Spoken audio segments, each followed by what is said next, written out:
My husband kicked me out after I ignored my Mills advice on saving money. I reached for my wallet, but he snatched it away aggressively, shouting, "This is my money, I earned it, earn and eat yourself." The next day he came to my parents' house angrily and was shocked when he saw my parents' house and their property.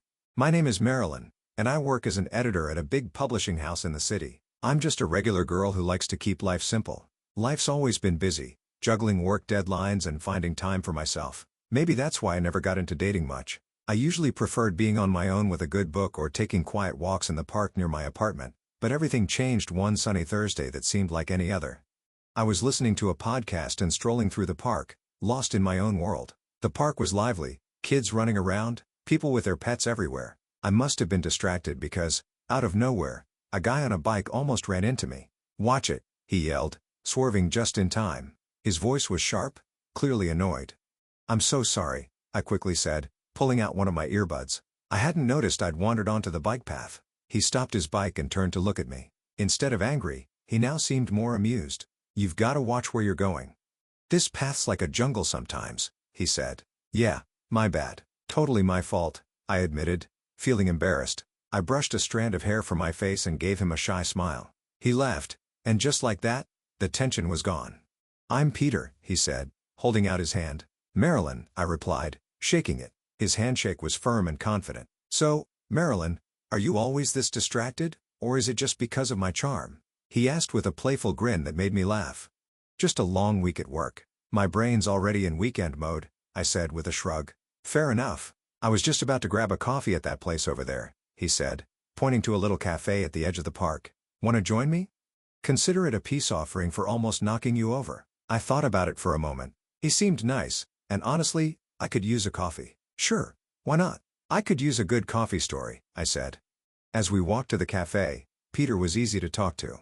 He told me about his job at a car sales company and how he spent his weekends biking or hanging out with friends.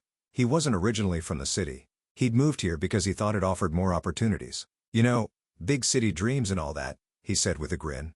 I shared a bit about myself too, how much I loved books and turned that passion into a career. "Beats being stuck in a cubicle doing something you hate," I added. When we got to the cafe, we ordered our coffees. While we waited, I realized how comfortable I felt around him. It was unusual for me since I'm usually more reserved with new people. But, with Peter, the conversation just felt natural. After that, we started hanging out more. Peter was funny and easygoing, but after a while, I started noticing little things that bothered me. At first, it was small comments, nothing big but enough to make me think. One Thursday, we went out for dinner, and the topic of careers and family came up. It was just casual talk. At least, that's what I thought. "So, how's the book world treating you?" Peter asked, sipping his beer. "It's busy as always. Deadlines don't stop for anyone," I said, poking at my salad. "Yeah, I get that. But, you wouldn't want to do that forever, right? Eventually, you'd want to settle down. Maybe work less," he said, sounding casual. I paused, my fork halfway to my mouth. "Not really, Peter. I love what I do. I don't see myself giving it up anytime soon, or ever really." Peter shrugged. "Sure, but what about when we have kids? Wouldn't you want to be around more?" His question caught me off guard. "We?" I asked with a nervous laugh. "That's jumping ahead, don't you think?" He laughed too. "Yeah, you're right. Just thinking out loud, I guess." I tried to brush off the awkwardness, but it stayed with me. A couple of weeks later, Peter invited me to have dinner with his parents. I thought it was a good sign things were getting serious. I was nervous but hopeful. When we arrived at his parents' cozy house in the suburbs, his mom, Mrs. Dillon, greeted me warmly. "Marilyn, so lovely to finally meet you. Peter has told us so much about you," she said, pulling me into a hug. "Thank you for having me, Mrs. Dillon." "It's great to meet you too," I said, smiling back. Dinner started off nice. Everyone was polite, and the food was delicious. But then Mrs. Dillon began talking about family and marriage. "You know, Peter was always the responsible one," she said while serving herself more potatoes. "We've always told him how important it is to find a good girl who knows her way around the house." Peter's dad nodded. "Absolutely. It's all about building a solid foundation. A man provides, and a woman takes care of the home."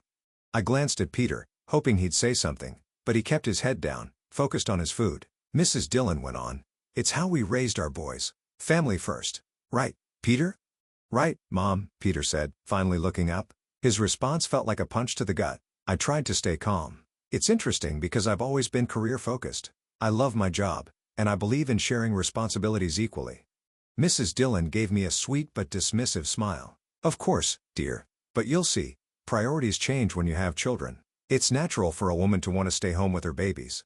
The rest of the evening felt like a blur. After dinner, we left, and the car ride home was quiet and tense. Breaking the silence, I said, "Your mom has some strong opinions about family roles. Do you feel the same way?" Peter hesitated before saying, "I think there's some truth to it."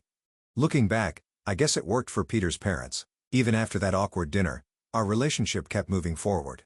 Somehow, the good times seemed to outweigh the bad, and before I knew it, I had agreed to marry him. Love must have clouded my judgment because those warning signs were still there in the back of my mind. We started planning the wedding, and it all happened so fast.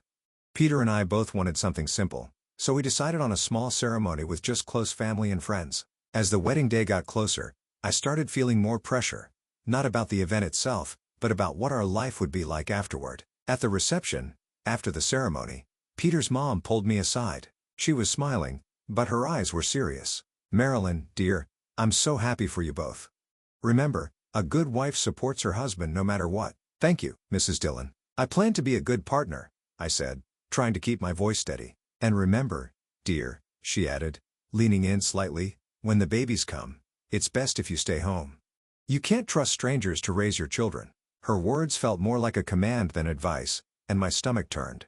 I nodded, not trusting myself to say anything else. Later, when Peter and I had a moment alone, I brought it up. "Your mom talked to me about kids and how I shouldn't work."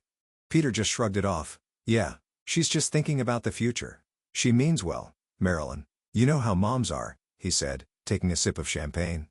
"But, you know I'm not planning to quit my job, right? Even when we have kids," I said, watching him carefully. Peter paused, his face turning serious. "We'll see, Marilyn. Things change.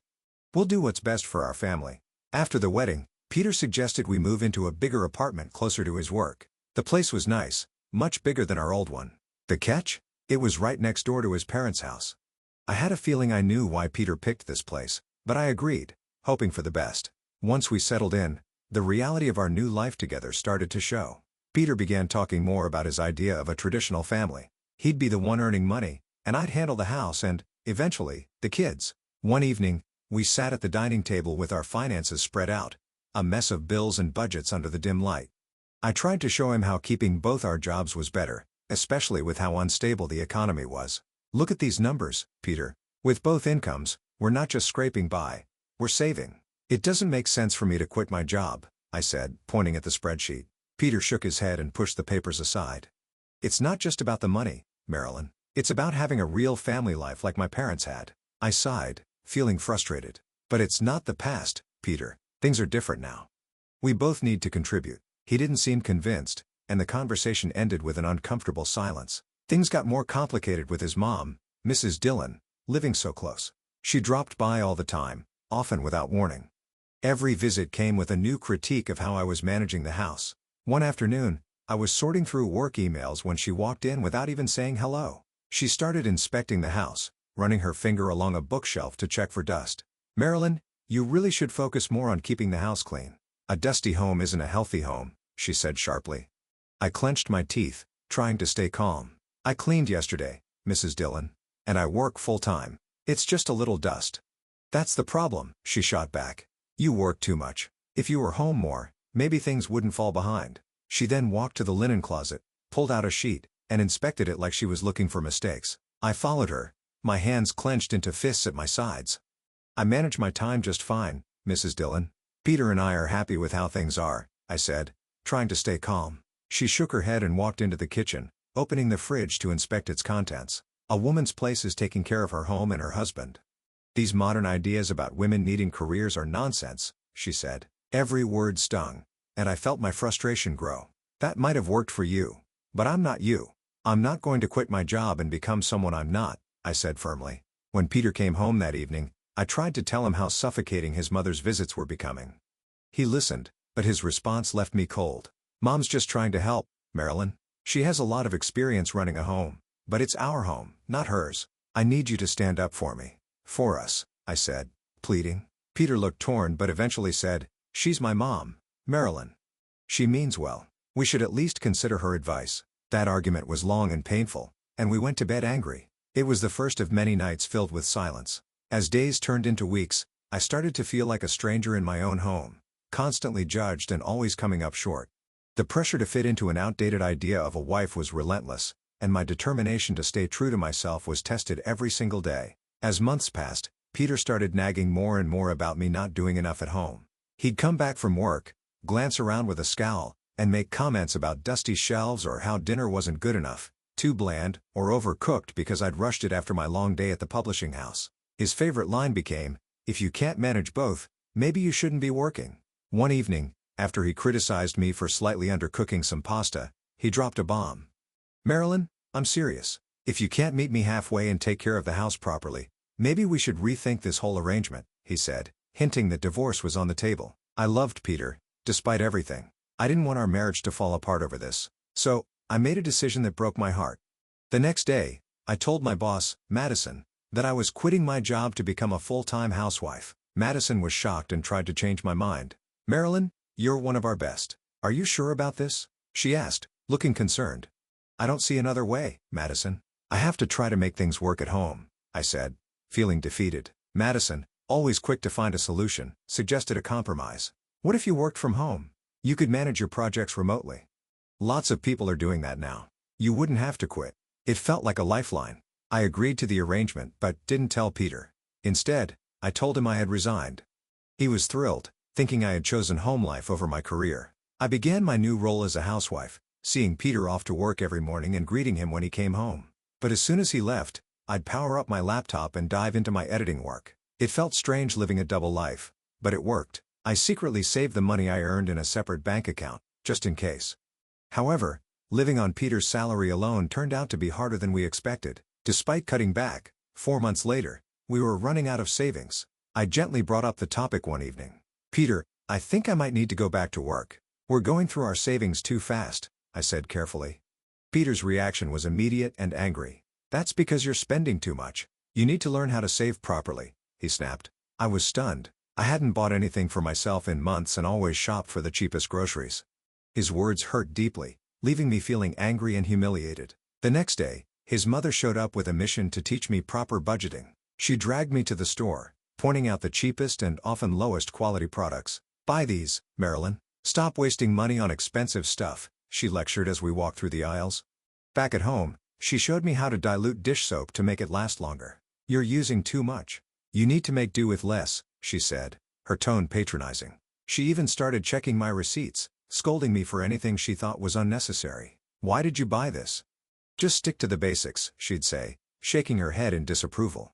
Living like this was unbearable. Every day felt more suffocating than the last. I was losing my sense of self, trapped by their constant judgment and control. The situation was becoming impossible. I felt trapped in a life where I had to pretend to be someone I wasn't, and every part of me wanted to break free. But for now, I held on, waiting for the right moment and planning my next steps carefully. Everything came to a head one rainy Sunday evening. I was in the living room, on the phone with my mom, pouring my heart out. "I just don't know how much more I can take, Mom." His mother is always here, showing me how to save every penny until it hurts. "I get it, we need to save, but this is too much." My mom's voice was full of both concern and anger. "Marilyn, that's not normal. You need to talk to Peter about setting boundaries. It's your home too, not just his or his mother's playground." I nodded, feeling a bit stronger with her support. But then Peter stormed in from the other room, his face red with anger. He must have overheard me. Without a word, he grabbed the phone out of my hand. "A wife shouldn't be complaining about her husband and mother-in-law like some street gossip." He snapped into the phone before hanging up. I was stunned, my hands shaking. "Peter, you can't just grab my phone and talk to my mom like that." "Oh, I can't? Maybe if you had some respect for us, I wouldn't have to," he shot back, his voice rising, the veins in his neck bulging.